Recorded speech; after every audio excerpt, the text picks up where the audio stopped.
నమస్కారం.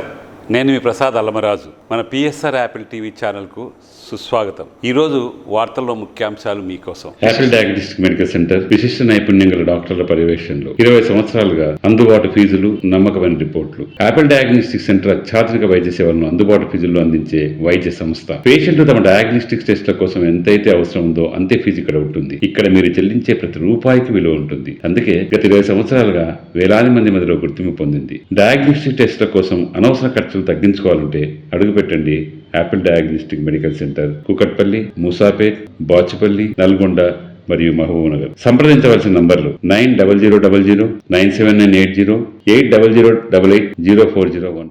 Bird flu భయం ప్రజల్ని వణికిస్తోంది. చికెన్ జోలికి వెళ్లాలంటేనే జనం భయపడుతున్నారు. దాంతో చికెన్ ధరలు ఒక్కసారిగా తగ్గిపోయాయి. అయితే డాక్టర్లు మాత్రం బర్డ్ ఫ్లూ పట్ల అప్రమత్తత అవసరమే కానీ అతిపెద్ద మహమ్మారి ఏం కాదంటున్నారు. ఆందోళన చెందాల్సిన అవసరం లేదంటున్నారు. అసలు బర్డ్ ఫ్లూ ఎలా వస్తుంది, వస్తే ఎవరికి ప్రమాదం, రాకుండా ఏం చేయాలి అనే విషయాలు ఇప్పుడు తెలుసుకుందాం. కరోనా వచ్చిన తర్వాత పాండమిక్ అనే పదం చాలా కామన్ అయిపోయింది. అయితే ఇప్పుడు కూడా పాండమిక్ పరిస్థితులు తలెత్తే ప్రమాదం ఉందని కొందరు బెంబేలెత్తిపోతున్నారు. మనుషుల్లో అదుపు చేయలేని విధంగా వ్యాధి వ్యాపిస్తేనే పాండమిక్ అంటాం. కానీ ఇప్పుడు ఎక్కడా అలాంటి పరిస్థితి లేదు. ఇది పాంజోటిక్ అంటే జంతువులను మాత్రమే ఎక్కువగా ప్రభావితం చేసే మహమ్మారి అని అర్థం. ప్రస్తుతం బర్డ్ ఫ్లూ ఆస్ట్రేలియా తప్ప అన్ని ఖండాల్లో వ్యాపించింది. ఇది మన దగ్గర ప్రధానంగా కోళ్ల మీద ఎఫెక్ట్ చూపిస్తోంది. ఈ వ్యాధి సోకిన కోళ్లు నడవడానికి కూడా ఇబ్బంది పడుతూ తూలుతుంటాయి. అయినా బర్డ్ ఫ్లూ ప్రపంచానికి కొత్తేమీ కాదు, చాలా రోజుల నుంచి ఉన్నదే. పైగా ఇప్పుడున్న వేరియంట్ అగ్రెసివ్గా లేదు కాబట్టి చాలా నెమ్మదిగా స్ప్రెడ్ అవుతోంది. భవిష్యత్తులో వేరియంట్ వేగంగా వ్యాపించేలా మారితే మాత్రం ప్రమాదమే అంటున్నారు ఎక్స్పర్ట్స్. జంతువులకు హాని చేసే వైరస్లు చాలా ఉన్నాయి. వాటిలో చాలా వరకు మనుషులకు ముప్పు కలిగించవు. పైగా ఒకరి నుంచి మరొకరికి వ్యాప్తి చెందే లక్షణాలు చాలా తక్కువ. ఇప్పుడు కోళ్లలో కనిపిస్తున్న బర్డ్ ఫ్లూ వేరియంట్ కూడా జంతువుల నుంచి జంతువులకు, మనుషులకు ఈజీగా సోకుతుంది. కానీ ఒకరి నుంచి మరొకరికి సోకే అవకాశం చాలా తక్కువ. ఒకరు దగ్గినప్పుడు వచ్చే తుంపర్లు మరొకరి ముక్కు, నోరు ద్వారా లోపలికి వెళ్తే ఇది వ్యాపిస్తుంది. అంతేకాని గాలిలో కలిసి వ్యాపించే లక్షణం దీనికి లేదు. Bird flu avian influenza virus. ఇది పక్షుల్లో వ్యాపిస్తుంది. ఇది ముందుగా బాతుల్లాంటి నీటి పక్షుల్లో పుట్టినట్టు నిపుణులు చెబుతున్నారు.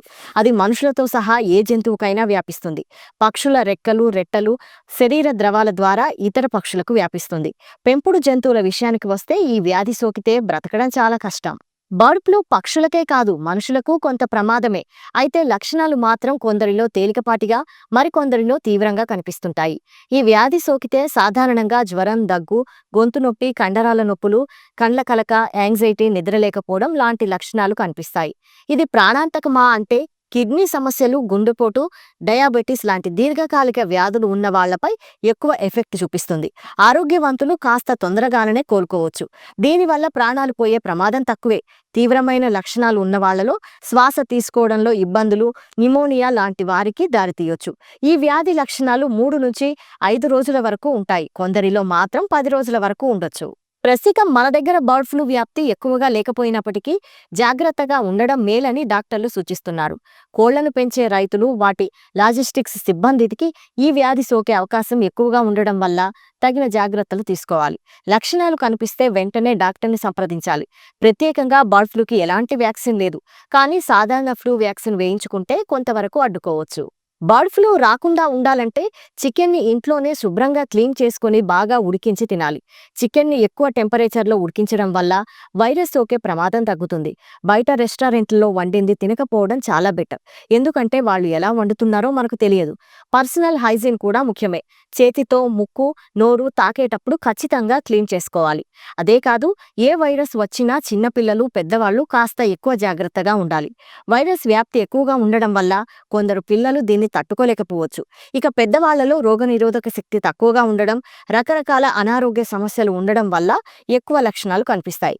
కానీ మిడిల్ ఏజ్ వాళ్ళు హెల్దీగా ఉండడం, అప్పటికే చాలా రకాల వైరస్లకు ఎక్స్పోజ్ అవ్వడం వల్ల కాస్త ఇమ్యూనిటీ ఎక్కువగా ఉంటుంది.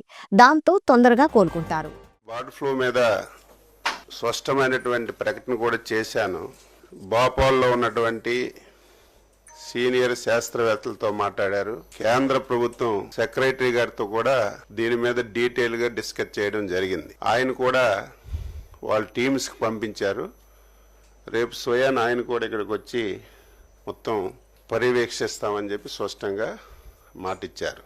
పశ్చిమ గోదావరి, కృష్ణా జిల్లాల్లో ఉన్నటువంటి 5 ఫార్ముల్లో ఈ వ్యాధి సోకిందని, ఇప్పుడు ఏదైతే వ్యాధి సోకినటువంటి ఫార్మ్స్ ఉన్నాయో ఈ ప్రాంతం అంతా కూడా బయోసెక్యులర్ జోన్గా ప్రకటించి ఆఫీసెస్కి అక్కడ డిప్యుటేషన్ పెట్టి స్ట్రిక్ట్గా అమలు చేస్తున్నాం.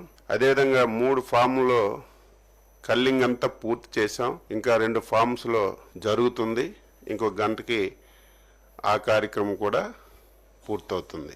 ఇతర ప్రాంతాల్లో ఎక్కడ కూడా బర్డ్స్ చనిపోయినట్టుకు కానీ ఈ వ్యాధి సోకినట్టుకు కానీ ఎక్కడ కూడా దాఖలాలు లేవు. రాత్రి నేను చెప్పినట్టుగా దీని మీద రిస్ట్రిక్షన్స్ ఏవీ లేవు. ఉడికించినటువంటి గుడ్లు కానీ ఉడికించినటువంటి మాంసం కానీ తింటే ఎటువంటి సమస్య లేదని కూడా స్పష్టంగా రాష్ట్ర ప్రభుత్వం నుంచి తెలియజేస్తున్నా. ఇమీడియట్గా నిమిషాల మీదే అది వాస్తవమా కాదా తెలుసుకొని చర్యలన్నీ కూడా తీసుకున్న విషయం కూడా తెలియజేస్తున్నాను. సోషల్ మీడియాలో విపరీతంగా కొంతమంది పోటీపడి దీని మీద భయాందోళన సృష్టిస్తున్నారు. వారికి కూడా ఈ సందర్భంగా మనవి చేస్తున్నాను. దీనివల్ల చాలా మంది పబ్లిక్ భయపడుతున్నారు. అనునిత్యం పర్యవేక్షించి ఎక్కడ కూడా ఎవరికి ఇబ్బంది లేకుండా చేయమని స్పష్టంగా